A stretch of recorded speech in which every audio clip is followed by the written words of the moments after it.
নাকি রেপিস্ট, অনেক দিদি আর আমি নাকি হাত মিলিয়েছি। প্রীতি কি কোনোদিন তোমাদেরকে জানিয়েছে?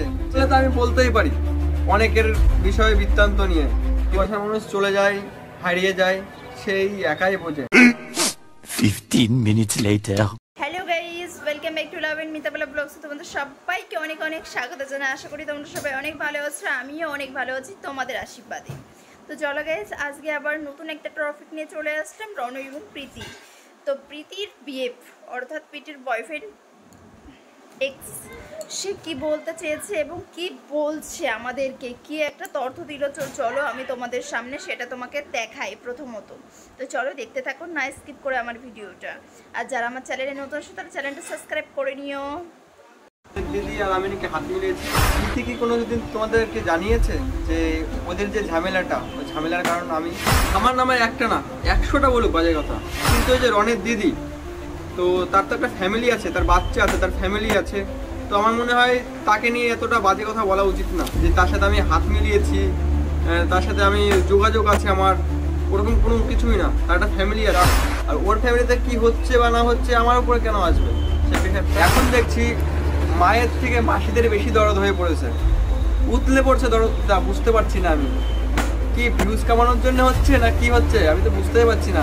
বাজে কথা বললে তো আমি বলতেই পারি অনেকের বিষয়ে বৃত্তান্ত নিয়ে, কিন্তু ওরকম না, এটা করা তো উচিত না। আমার ফ্যামিলি আছে, ভাই আছে, বোন আছে, মা আছে, বাবা আছে। প্রীতি এবং প্রীতির ফ্যামিলি, তার বাবা মা অবশ্যই জানতো আমি কেমন। তো আর তো কোনো সময়ের জন্য একটা কথাও কোনো সময়ের জন্য বলেনি যে এ খারাপ কি অন্য কোনো কিছু। কেন তোমরা এরকম কেন করছো বলো কাকিমা? সংসার আছে, সংসারের দিকে ধ্যান দেন। পিএমপিসি করা কি দরকার? কি করা যাবে বলো? যার ভালোবাসার মানুষ চলে যায়, হারিয়ে যায়, সেই একাই বোঝে তারা কষ্টটা কত দূর গেছে, কত দূর আছে, বুঝলে? তো আমি যে কেন চেঞ্জ করি না আমার প্রোফাইলের যে ডিপিটা, তো এইটুকু ভিডিওতে হয় না। তো এর নেক্সট ভিডিও আনবো, ওতে বলে দেবো কেন চেঞ্জ করি না। তো যদি চেঞ্জ করার হয় অবশ্যই তোমরাই বলবে, তোমরাই ডিসাইড করবে কি করব আমি। তো নেক্সট ভিডিওতে অবশ্যই বলবো, সব কিছু জানাবো।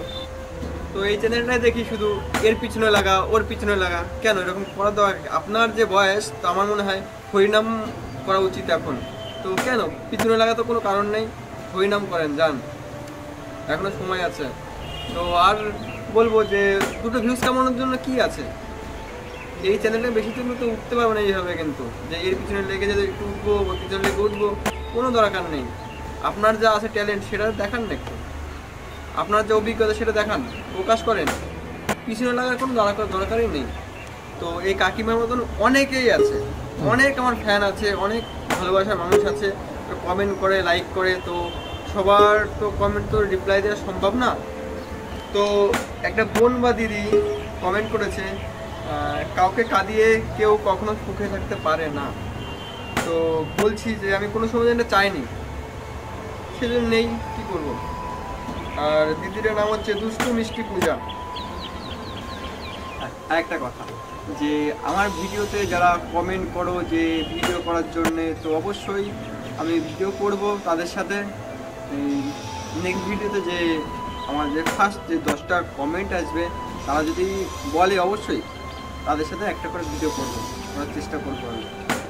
আর সব কমেন্টে তো রিপ্লাই দেওয়া সম্ভব না, যতটুকু পারি ততটুকু আমি কমেন্ট করে কমেন্টে রিপ্লাই দিই।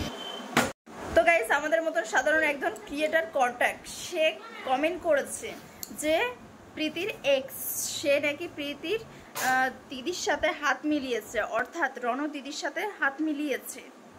তারা ওইসব করছে যে প্রীতির এক্স বয়ফ্রেন্ড কেন সে এখনো তার ডিপিটা চেঞ্জ করেনি এবং তার ইউটিউব চ্যানেলের প্রোফাইল এখনো চেঞ্জ করেনি। তার প্রোফাইল ডিপিতে ফটোটা লাগিয়ে রেখেছে, এবং সেই ফটোটা কেন লাগিয়ে রেখেছে সে কিন্তু নেক্সট ভিডিওতে বলবে বলেছে।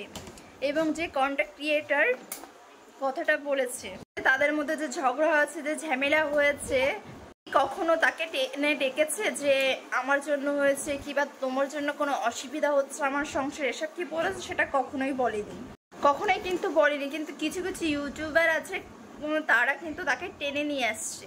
সেই বিষয়ে অনেক কিছুই বলা হয়েছে, এবং যা কিছুই দেখছি, যা বিষয়টা আমরা দেখছি সোশ্যাল মিডিয়া, ইউটিউবে, যতটা বুঝলাম, যতটা জানলাম, প্রীতির এক্সের এখানে কোনো অবদান নেই। তবে তার একটা ভুল আছে, তার প্রোফাইলে প্রীতির ফটো লাগিয়ে রেখেছে, এগুলো লাগিয়ে রেখেছে, তার প্রোফাইলে কিছু ভিডিও ছাড়া আছে, এগুলোই তার ভুল আছে। তাছাড়া তার কোনো অবদান নেই এখানে, সেটা আমরা বুঝতেই পারছি খুব ভালোভাবে। হ্যাঁ, সে তার প্রোফাইলে প্রীতির যেই একসাথে যে ফটোটা লাগিয়ে রেখেছে এবং তার ইউটিউব চ্যানেলে কিছুটা ভিডিও আছে, এর জন্যই আমাদের মতো সাধারণ ইউটিউবাররা তাদের নিয়ে অনেক কথা বলছে। এটাই হলো মূল বিষয়টা। সেই দাদাটাকে বলবো যে তুমি যে প্রীতি দিদির যে ফটো তোমার ডিপিতে লাগিয়ে রেখেছো সেটা তুমি নেক্সট ভিডিওতে বলবে, আর এবং তোমার ভিডিওতে তোমার ইউটিউব চ্যানেলে যেসব ভিডিও প্রীতি দিদির সঙ্গে আছে সেই ভিডিওগুলো তুমি এখন নাও রাখতে পারো, সেগুলো ডিলিট করে দিতে পারো। কারণ আমাদের মতন সাধারণ যে ক্রিয়েটাররা আছে তারা তোমাদেরকে নিয়ে এগুলো নিয়ে অনেক বিশ্লেষণ করে আর এবং সেই ভিডিওগুলো ভাইরাল করে দেয় এবং তোমাদের নামে অনেক কিছু ছড়িয়ে দেয়। এর জন্য দাদাভাই তোমাদেরকে রিকোয়েস্ট করে বলা হচ্ছে যে এই ভিডিওগুলো তুমি ডিলিট করে দাও এবং প্রোফাইলে না রাখাই উচিত। এখন তোমার নিজস্ব ব্যক্তিগত চ্যানেল হয়ে গেছে, এর জন্য তুমি প্রীতি দিদির ফটোটা সরিয়ে দিতে পারো এবং নিজের ফটো লাগাতে পারো। এখন হয়তো তোমাকে অনেকেই চিনে গেছে সোশ্যাল মিডিয়াতে, ঠিক তো? যদি একমত হও তাহলে অবশ্যই লাইক কমেন্ট শেয়ার করবে বন্ধুরা।